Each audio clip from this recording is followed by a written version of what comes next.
live, or Vashi?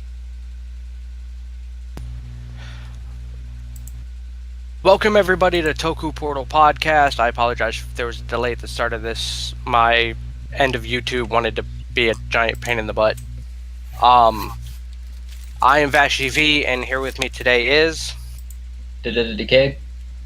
King? Rai. And today we're talking about Uchuu Sentai KyuuRanger episode 28. So we start off with the Lucky recap. He basically just goes over what the two teams are doing. And then we cut to Naga gleefully beating up on some dark matter grunts while Akyamba and Kukuruga watch. Naga feels stronger now that he has emotions. Hami, Balance, and Garu search for Naga. Then they get a call from Lucky and Kotaro, who find him rampaging in the city. He blasts Balance in the face as soon as he shows up and says that they're done being a combi. He dark changes and attacks.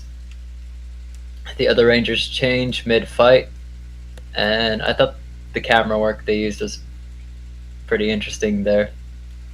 Or the camera's just basically some dude holding it and running around while the actors fight out of suit. So that was kind of nice. Yeah, and then Lucky rushes in after changing into Shishi Red, and then we get the opening. So, yeah, pretty intense first scene. Thoughts? Okay, so I want to take a second with the very beginning with the two by Shoguns.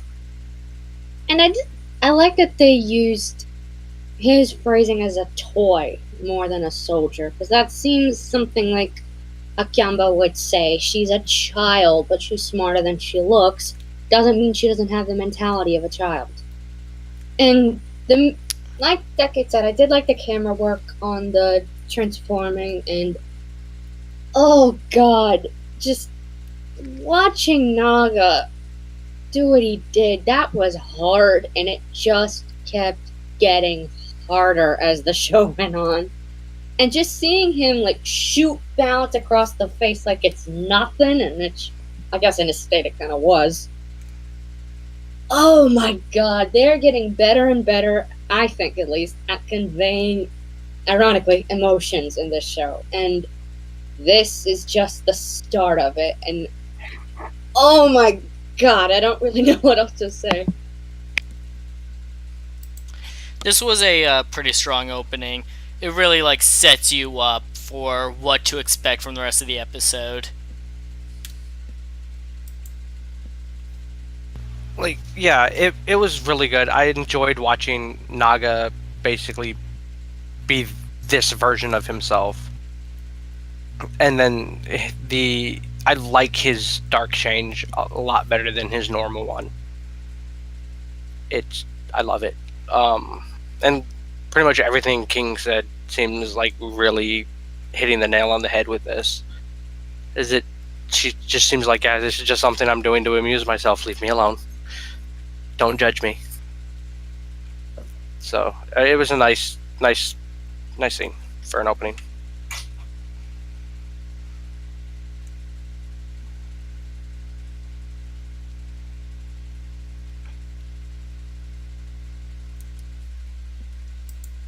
Decade, you can continue now. Will do. So yeah, after the opening, we get the episode title, Space 28, the BN Thieves break up. Balance refuses to change and tries to reason with Naga. He wants Naga to gain his emotions, but to do it with Balance and the other Rangers, instead of with some crazy dark matter lady. But he's stabbed in the thigh by Naga, who goes on to maniacally slash him on the ground. Akamba tells the other Rangers that they can return Naga to normal if they hurt him so bad that he loses his memory. Being the straightforward character that he is, Garu immediately jumps in and attacks Naga, but Balance holds him back. The Rangers are knocked out of their transformations by Naga, who tries to kill them with Dark Galaxy, but he's paralyzed by a woman dressed in gray who's identical to Naga. And the Rangers retreat. So, thoughts? Okay. This fight was just. Oh my god, that was painful. And it just kept getting worse, but I'll get to that later. I just want to say now, and this applies to the whole episode, balance was absolutely incredible this episode. Like, for a suit actor, in and out, can, even though there's nothing on his face other than his normal set mask, you can feel the emotion pretty much pouring off of him in waves as he's just getting wailed on by Naga this whole damn time. And he's just trying so hard to find that one way to get that silver lining back, to get his closest best friend back. And just to feel that whole mentality kind of spiral downwards as he's just getting wailed on is absolutely insane. And as for the new arrival, I will get to her later. Balance was really good in this episode, especially in this scene. Like, he doesn't transform like all the others do. He just stays a normal self when confronting Naga. Even when Naga is like wailing on him, he doesn't transform to even defend himself. It really shows just like later we find out like when how Naga and Balance met, but this really shows just how far they've come as friends. Right, with Balance, like with King said, is like his suit actor does a phenomenal job of like expressing emotion for somebody whose suit has no facial emotions whatsoever. In terms of like his interaction with not transforming and all that, it shows just how deep he cares for Naga, because he doesn't want to hurt Naga. Even with this being the only way to do so, he doesn't want to do it.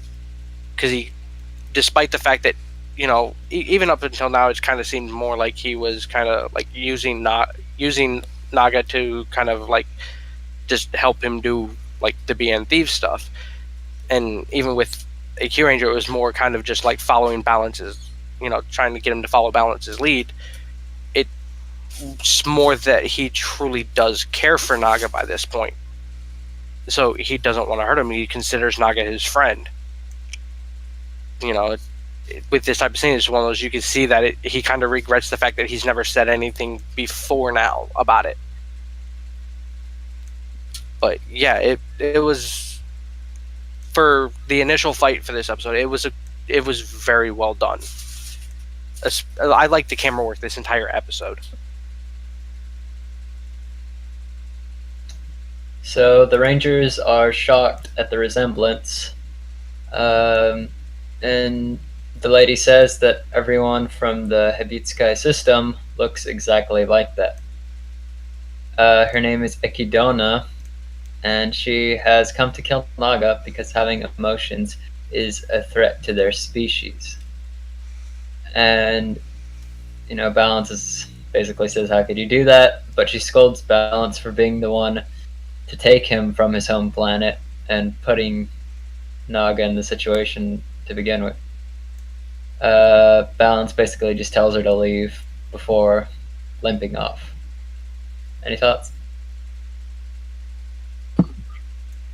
Echidna, yes, I know it's Naga's actor again, and I honestly don't mind this, because they've established that all of Naga's people look identical, so it's fine that it's his actor playing a girl. I'm fine with that. I do like, though, that she's basically sent as an assassin. Like, Naga's basically a threat to his own species now, not to mention all the people, all the innocents he's probably hurt while he's here. And The one thing I don't get about that argument is Naga's probably been off his planet for God knows how long those two have been together, but for however long. So if he never planned on coming back, why is he a threat? I mean, their planet seems pretty closed off from what we know, and I don't know, that just kind of caught me a little bit. And Balance, again, I did like that he tried to give an argument and, like, you're not needed here, and he just really wants to go back into his mentality, I think. Like, that happy-go-lucky thing he tried so hard to do. He just couldn't with everything that was going on. And as much as I think he tried, you could really tell he knew that he couldn't go back to that. Because as he's just running and limping off, I just really don't. I don't see how he could get back to that, even after we take Naga back, which I have a little something I might want to talk about. But that's later. All in all, I did like this scene, and I do like her. Naga looks good with long hair. In reference to him playing Echidna. As for why they still hunted him out when he gained emotion, it's because he's from there and that's still against their law. It's kind of a weird space politics thing. Other than that, this character hasn't really done much this episode other than be here. So I'm not really going to say too much about her until we see a bit more about her. So, I have a question about Echidna. We all know it's Naga's actor, but is it Naga doing the voice? Hell no. I don't know. That's I what couldn't tell you. that's what I thought, because like Naga's voice for himself has been fairly masculine. So if this does happen to be Naga's voice actor doing the voice, or Naga's actor doing the voice for Echidna as well, and not being dubbed over by a female voice actress, then mad props to him. Because like as soon as I heard her voice, my brain went, "Hey, what?" Because like I saw the behind the scenes stuff for all of this, so it was one of those like, oh cool, it's going to be just Naga, as we knew him at the beginning, just with long hair. That's literally what I expected. I was not expecting a female voice to come from him. But yeah, like I said, it's a bunch of space politics, especially with them and all this. I did like the fact that Naga basically went, you know what? I'm gonna do it anyways. I don't care. You're not killing my friend, and literally just starts running, limps, and just takes off. It was great.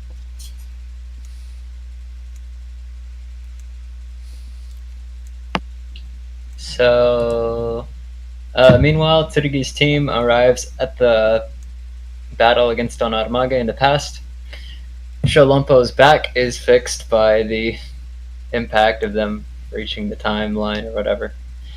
The Rangers watch from afar as Cuervo is killed and Tsurugi defeats Don Armage. So the Rangers are left with even more questions, because clearly it looks like Don Armage is defeated. However, they have to retreat to escape the planet where they fought, which is about to explode. Tsurugi decides that they must meet Orion, but the Oriongo is attacked by a purple cloud before they can warp to Earth. Then we cut to Balance on a swing. He tells, well, I guess, do you guys have any thoughts on that past scene? It was kind of short. Short, yes, but impactful, I think, because we finally got at least a little bit of proof to Tsurugi's bragging. For all the weeks and months we've had him, we never could tell, well, mostly, if he was telling the truth or not about all his grand stories. Now we finally have proof, because they literally saw it with their own eyes. But even then, I'm starting to question it because, like you said, the dark cloud swirling in the portal, and he kind of disappeared into sparkles, and I'm getting some Magi Ranger vibes here. But I don't know. What do you guys think? I think that maybe I was a little slow to think of this, but this was the scene that made me go, "Wait, is this going to be a self-fulfilling prophecy? Is them going back in time going to like trigger something that causes Don Armage to still be around or some shit like that?" That's pretty much all I have to say. Like, I mean, and that was a fair thought because, come on, time travel, time travel. It's not straight line. It's big ball of wibbly wobbly timey wimey stuff. And with because I've saw scans for the next couple of episodes, which I won't get into, but yeah, it's pretty much seems to be the way time travel works in this. While it wasn't initially in this case, considering the fact that we watched it happen exactly as it played out with the flashback, only this time they were there to watch it. But the having it come, basically them getting attacked by the swirly cloud is like, oh, great. It's one of these instances of kind of that whole fixed point stuff when it comes to time travel. You can't take stuff from one place to another because it causes bad things. Which we will soon see. So we cut to Balance on a swing. He tells the other Rangers how he was running from a botched robbery on Naga's planet when Naga catches him. But Naga asks for emotions. He wants to live in a world with peace despite there being emotions involved. So Balance basically uses Naga by promising to teach him about emotions if he helps him escape, which he does. Lucky is actually glad that he tricked Naga because they were all able to meet him and they want to have more fun memories with Naga. So Balance's resolve is restored, and Echidna or Echidna, whatever, is basically watching from afar. Thoughts?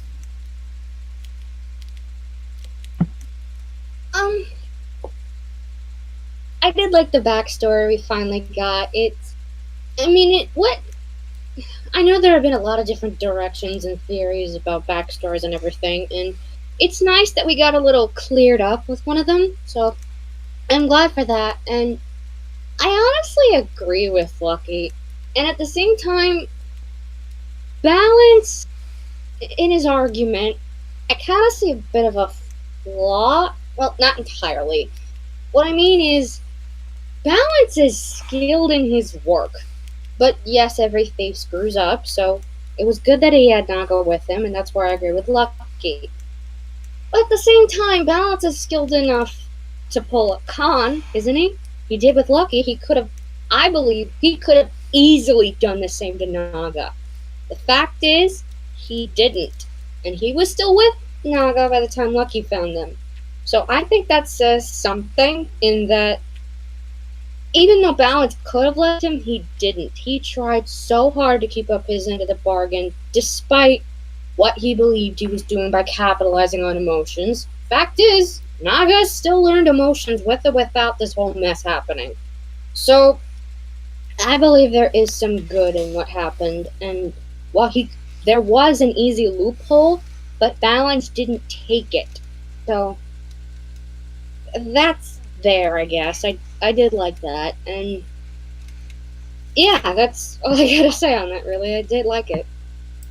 Can we just actually stop and think about what happened when Balance and Naga met? So Balance is stealing something, and he's trying to run. And then Naga, he bumps into Naga. and then like tries to like beg to him, like, "Oh, here, sorry, I'll return it. I'm sorry, okay?" And then Naga just out of nowhere is like, my dream is to have emotions and live in a world where emotions are peaceful. Why? Why? What prompted that? Naga just blurted out his inner feelings to the first person he saw for no reason. Maybe their planet's closed off enough that when he finally met someone, he got curious? Yeah, I was gonna say maybe Balance is the only one dumb enough to rob from their planet. See, So he finally gave Naga a chance. But yeah, it is definitely out of nowhere. I am willing to believe that when Balance started acting all cowardly, Naga would have been like, "What are you doing?" And then Balance would be like, why are you doing that? Why are you crouching?" "Oh, 'cause I'm afraid." "What's afraid?" "It's Okay, an well, emotion." And like there was a perfect opportunity here for them to have a normal conversation leading into emotions. And then that would prompt Naga to talk about how he wants to experience emotions for himself. But instead, they just cut all that out and been like, "Nah, Naga's just blurting shit out because he can." To be fair, Naga's naive and blunt. Not this naive! Okay, well, maybe he's that blunt. Maybe, Fine. but he had no reason to say any of this to Balance. Balance Well, was who just else is a gonna- guy that he What else saw. is he gonna do if they have closed borders, huh? Do who they else have is he gonna- do they have closed borders? Is that I'm confirmed? pretty sure it's a friggin' closed off planet if he's trying to be killed for leaving. He wasn't trying to be killed for leaving. He was being killed for having Leaving, emotions. I mean, like a domino effect. He left, he got emotions, now he's a threat. So I'm assuming it's pretty damn closed borders. God, like nah. Like we said, space politics. Vashi, you go. Like this. Like I think until we get Naga's side of it, of Naga's side of the backstory of why he bought into it, because I side with both sides on this. I get him wanting to understand what emotions are. So hey, here's somebody who's not from my planet. He seems to have emotions. Let's get this guy to help me. It could have easily have just been that he got him to another point of contact, and and he learned emotions from somebody else. I mean, that's the route it could have taken. So I feel it was Naga, in this case, it was more Naga in search of help to learn emotions, because he knew he wasn't going to learn them on his planet. So it was, hey, here's an easy way off the planet. Here's somebody who wants to get off the planet, regardless of the reason why. I think we actually need his side before we can fully justify the hate on either side of this. Because on one hand, either Naga's not a nice person and literally just used Naga for the sake of using Naga, regardless of the fact that he inadvertently kept up his end of the bargain, because he was just using him to escape. He promised him to help him get emotions. There was no guarantee that would happen, because he didn't really think about it again until we started the series, from what we can tell. Or it's Naga's just really naive. It's just one of them things to me that, like, I can see both sides of the argument for either side of it. So part of my problem with that is that it kind of assumes that Naga knows what expressing emotions looks like, which I have a hard time believing on a planet that is literally shunning emotions for causing war. I don't think that they would even let you know, like, this is what it looks like when you're expressing emotions. Well, that's why I said we'll need Naga's side of the story. So some little scene to explain why he knows what emotions are. Either be it some form, like maybe they're not born with their emotions hit down. Maybe it's like the Vulcans. Maybe they have to go through the ritual to suppress them, and the ritual is a requirement. So maybe they know what emotions are because they were young enough to see people going through that to seal them. This is the point where we get into an issue with that. I feel I'm so far glad we've not had with this series so far is lore of the planets. Because, like Bryce says, as of right now, as it stands now, there kind of really is no reason that he should know what emotions are or what it looks like to express emotions. Considering, as far as we can tell right now, the only person with emotions he's ran into is Naga. You kind of can't see expressing emotions from a guy whose face doesn't move. You got Naga and Balance mixed up there. Yeah. Thank you for correcting me. But, Balance is literally, a mechanical life form. His face does not move. I get that there's body language and all that.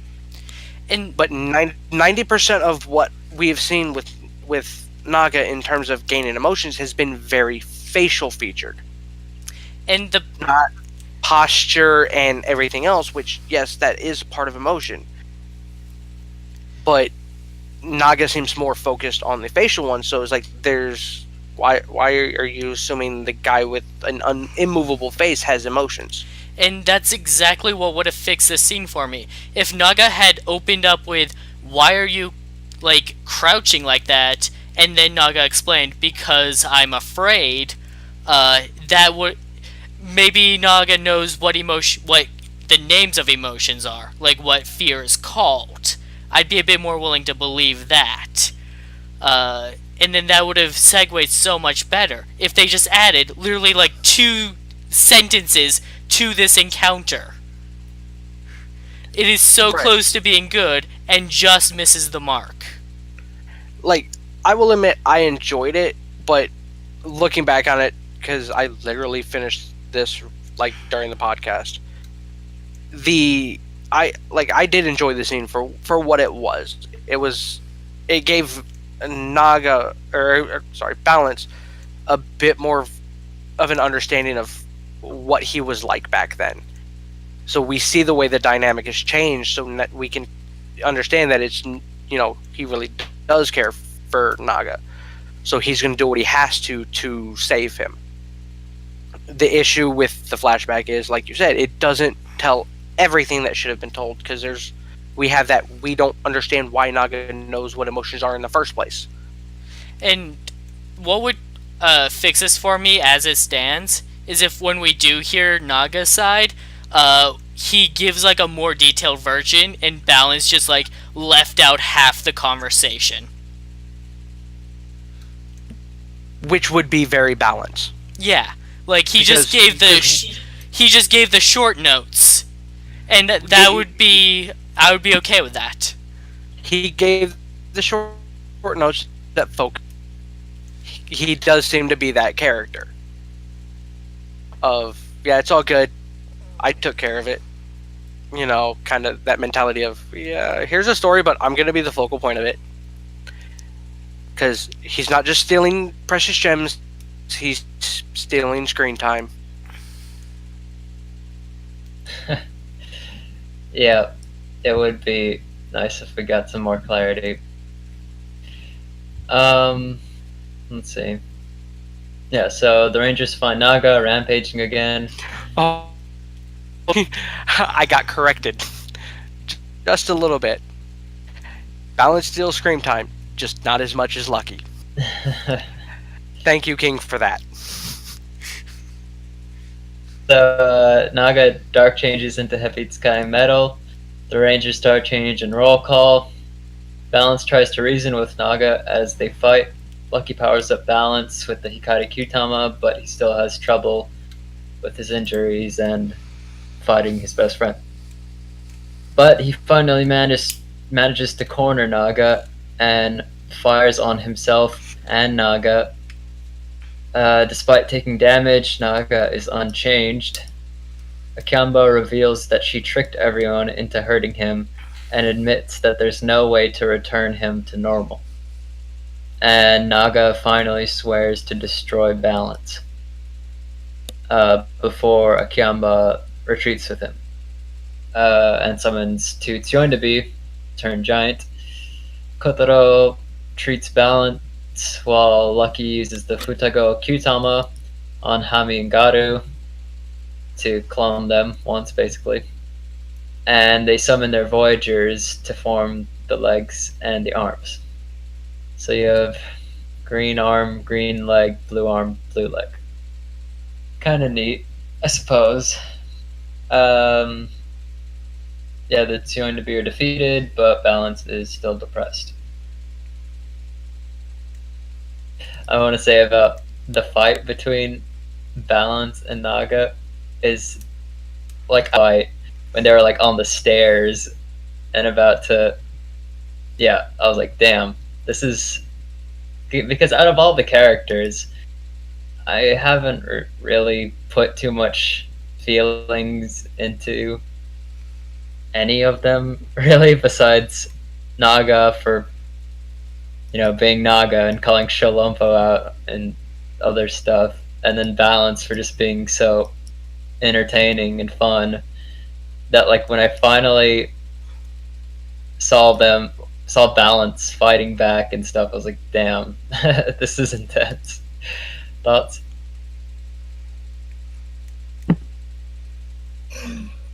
Oh boy. I want to get the Max fight out of the way now. I know it's a big old buy our toys moment so we can get doubles of stuff so we can do clones, but I did like it. There's a point about the whole character arc I've been meaning to say, but I keep forgetting to say, or it's never the right time. So, this arc actually reminds me a lot of... It has bits and pieces of arcs, really. Like, I'm sure we talked about it a little bit in X-Aid, like Kamen Rider Poppy when she first turned evil, like, and Kiria when he was with Kronos, or I don't know how familiar you guys are with Power Rangers, but the white Dino Thunder Ranger, all of those have elements I see here. Like King. Yes. We all started on Power Rangers. True, but I didn't know how many of you had seen Dino Thunder. Yeah, I've seen Dino Thunder. Go on. Thank you for clarifying, but like I said, they all have different bits and pieces I see here. Like, Decade, you said you may have teared up. I know I teared up, and I'm not sorry to say that, because that was fucking hard to watch. It seriously was. Like I said earlier, Balance just annihilates this whole thing. I liked the trick they did with like solar mode again, give him a bit of a boost up, and like him shooting up the arrows, and is that whole act where he took the shot with Balance, Naga, sorry. I think it really brings the point home where he cares so much about Naga to the point where he's willing to die and go to the grave with Naga easily, if that's what's gonna take. And, oh my god. I think, despite what we saw, we may have at least a little bit of a breakthrough, because after that, and like Naga kicked him away, he seemed flustered. Like, I know he swore that he's finally gonna destroy Balance, like calling him Tin Man and all that shit, but he seemed flustered when that happened. Yes, you could argue that that's just him dealing with the brunt of the attack, but I honestly feel like he's finally starting to understand at least a tiny bit what Balance is feeling right now. Because adapting to emotions, in any case, whether you're new to them, you have them, or you're feeling a whole new emotion, it's hard to adapt a lot of the time, especially in a working environment, because it's something that you have to adjust to at your own pace, I think. And with the working environment, that can be hard when you have to do that and keep up with the world. So I think Naga, as this arc goes on, he's gonna start adjusting more and more to his emotions. Like, he's not...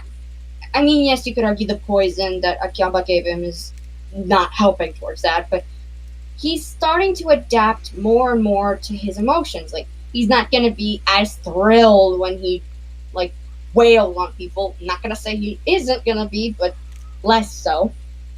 He's not going to be as furious when he's towards someone. Again, this could just be the influence not helping, but I feel like when this happened, it was sort of a grounding moment. Like, okay, I'm starting to get used to this. I can dial it down a tiny bit, and this threw him off guard. So I think that now that he's seen this, it's gonna start adjusting bit by bit until either we end this or he takes it into his own hands. From where that goes, I can't say. Okay, so first of all, in hindsight, the monster saying, yeah, if you beat your friend to potential death, they'll turn back to normal, probably should have, raised some skepticism. They're grasping at straws. Can you blame them? Not that I'm criticizing them too much. It didn't occur to me that it was a bluff either, because we've had plenty of times where that was the answer. Not necessarily in this series, but just in Toku in general. Balance, the way that he handled Naga in this scene, the way that, once he set up the finisher, he shot it into the air so that it would rain down on both of them. This is probably going down as one of Balance's finest moments in the series. If he can't fix Naga himself, he'll take him to his grave with him. He's not willing to just let Naga die alone, at the very least. And then when it comes to the mech fight, I feel like this episode could have done without it. Like, the monster runs away with Naga, and then two grunts just grow big because we didn't need this obligatory mech fight. Other than that, King said more than enough that I don't really need to say much else. For 90% of this, Ryan's pretty much covered it. Ryan King have covered this very well. Naga or Balance's idea of, well, yes, this, sucks. I have to hurt my best friend to it's like I have to hurt him to save him thing. He doesn't like it, so it's like he basically decides to, what, I'm gonna hurt myself too. At least he won't be alone in it. It's a very touching moment especially for Balance. While yes, the mech fight was obligatory, I give it a pass if only for the fact it was used as a diversion to cover their escape. Naga and Akiyama's escape. So I can Balance, who was injured. Right, that was the the explanation for him not being in it. So it's like I get that. You know what? I want to say something on that. Good on Kotaro for having some priorities towards his friends. Right, and it's things like this and that whole arc with Scorpio that I've grown to enjoy Kotaro's character.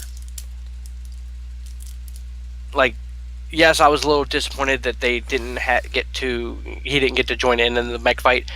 At least they validated the reason with character growth, rather than it just being, oh, well, he's been a giant jerk and very self-centered, which has caused problems for him and others. But yeah, the in terms of it turning out to be a bluff, I kind of didn't expect it to be, because like I said, this has literally been a thing, and it's not just in Tokusatsu either. This type of stuff's all over the place. It's in 90% of any of the fighting animes that you see. Especially if there's any type of mind control magic in it, it's, oh, well, the only way to break the spell is to hurt him.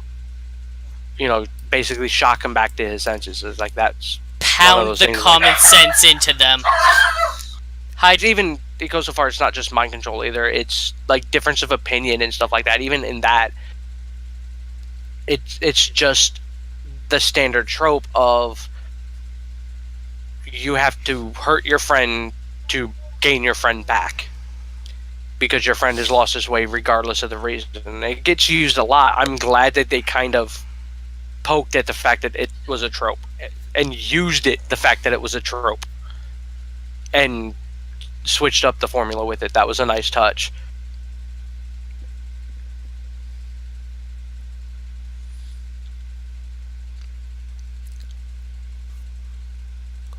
And that's all I gotta say about that.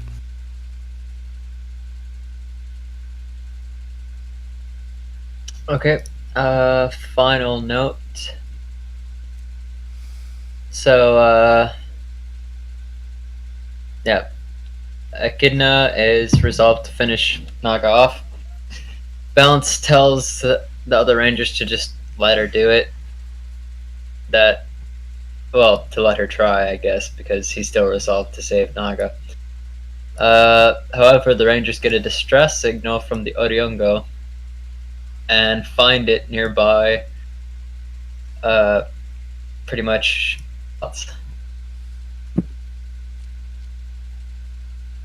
travel is a fickle plot point to deal with, from what I'm sure most of us have seen from any show, really. And unless you're Doctor Who, but really, I think something like this, with the luck, no pun intended, of this team, something like this was bound to happen, I think, because let's be honest, they run a fool's errand the minute they started, because really, this was basically the domino effect. They were going to go back in time to answer the biggest question of them all. That only led to dozens of questions, and now look where it's led them. And just seeing the Oriongo in the present, just a complete wreck, and covered in foliage like it's been there God knows how many, alright, 300 years, but still. It was okay. This is why I don't mind the mech fight, because that's the only levity I can really find in this whole damn thing. Because we kept getting punches one after the other, and this was the final sucker blow. Because in most Toku shows, we get that scene where the bad guys raid the hideout and they completely trash it. We got it early this year. And it's hard sometimes when you see it. Like, sometimes if you don't like the show or anything, you don't care whether or not. And sometimes you see that place as like a second home to them and to what we're watching. So to see it trashed and just like it's been aged over the centuries, I think is both a hard thing to swallow and a really nice touch on their part. And as for Orion, and yes, I know that's Orion, I don't really know what to say about him yet, because I don't have anything he's said other than bits and pieces of what others have said, so I don't really have much. He looks cool, he looks like a badass, but other than that, I mean, I'll have to wait and see what he's really like next week in order to get a full gauge on him. But okay, is it me, or does he look like Kamen Rider Gao? Is that just me, or? Well, in any case, I don't remember what that forgettable rider looks like. The Deno movie, the first one. I'm saying, like, he was forgettable. Yeah. Like, I don't remember what he looks like. Fair enough. I'm pretty sure they look similar, but I can't remember his exact face. Oh, well. In any case, he looks badass, and I am looking forward to see what he's like. And more importantly, I'm curious to see how the fuck he's involved in all this. So when you've seen enough, just like Sentai and Rider, just enough like anime, enough shows, enough anything, enough fiction in general, you start to see the tropes, you start to see the patterns, you start to see certain things coming a mile away. So when they ran up to the Orion Go and it was just devastated, I was legit shocked, because I didn't see that coming. Like, good on you, KyuuRanger, for actually doing something like that that caught me off guard. I'm not saying the series has been entirely predictable. I'm just saying it hasn't shocked me like that has. And yeah, we know that character is Orion, or Ryan, whatever. We know for several reasons. Back on the planet with the plant lady or whatever, and she has a flashback of him. You get a kind of glimpse of him, and he just looks like the ship. The ship that has a face on it, yeah, that's pretty much his face. We know that that's Orion. So why is he evil? I don't know. But I'm interested in finding out.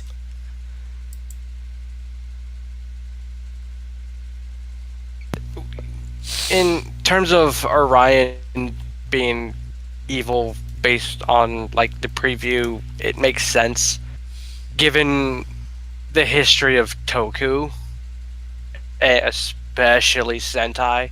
I don't see him being a villain. I see it being more of a test of, whoever it may be. Not to mention, based upon everything that we see, there are no KyuuRangers left as far as that Orion would know. Because, he kind of knows all the ones that were kind of broken outside the ship. But yeah, it's a nice little cliffhanger thing to end it on. The fact that we got the home bases wrecked so soon is either one of those things that is either going to be detrimental to the series or it's not going to have any effect whatsoever, in my opinion. I have a feeling this may end up being one of those things that's easily fixed with weirdo-ness. That whole wibbly wobbly timey-wimey. Because I don't see them losing the Orion Go, so I have a feeling that this is just going to become like one of those things of, oh yeah, this happened. Oh yeah, it ended up having no consequence because we did some time travel crap and they have it back.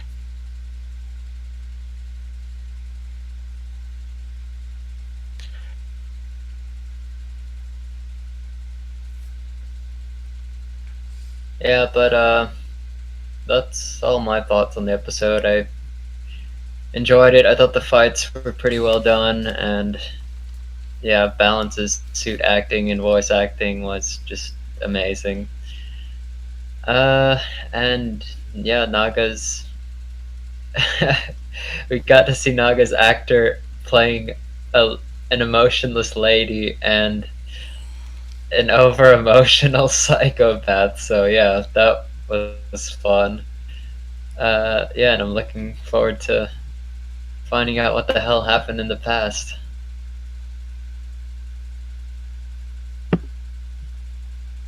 This one was very, very painful, but in a good way. I mean, it had great character moments, it had good plot development, and I'm actually kind of thankful that it seems like they're putting this on hold, it seems, for the time being, so they can deal with what the hell's going on back then. But yeah, I mean, I honestly have no damn clue what they're gonna do with Naga now, because I don't really know what else to say. I loved this episode, and I am really looking forward to seeing what's next, and I'm hoping it leads to some better development in our corner, because we need it at this point. Overall, I did enjoy this episode.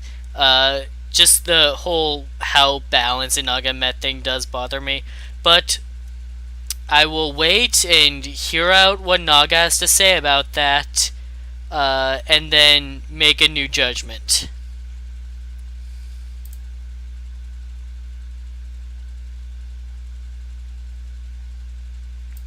Vashi, any final thoughts?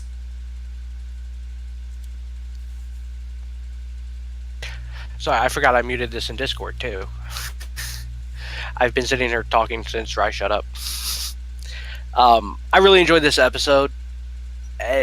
Even with only having the, Naga side of the explanation, with it leaving gaps, is like, I can tolerate it, because, like Rai said, we'll probably get Naga's explanation a little bit later.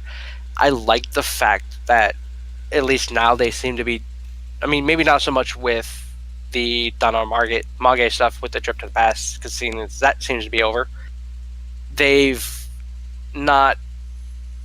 started to draw storylines out. Like, I expected with this episode for Naga to be good at the end of it, and that's not the case. I like that they're drawing things out. We're not having quick resolutions the way we were at the start of the series. It's kind of been that way since Scorpio, even though that did resolve fairly quickly. But to me, it was the longest part of the arc. Everything else seemed cleaned up pretty quick after that point. So it's nice that they seem to be drawing stuff out. All in all, I'm looking forward to the next few episodes, despite certain things that I have saw spoilers for. So hopefully it turns out well. That seems to be all for tonight. Thanks for joining us. We'll see you next time. Thanks for listening. Later, taters.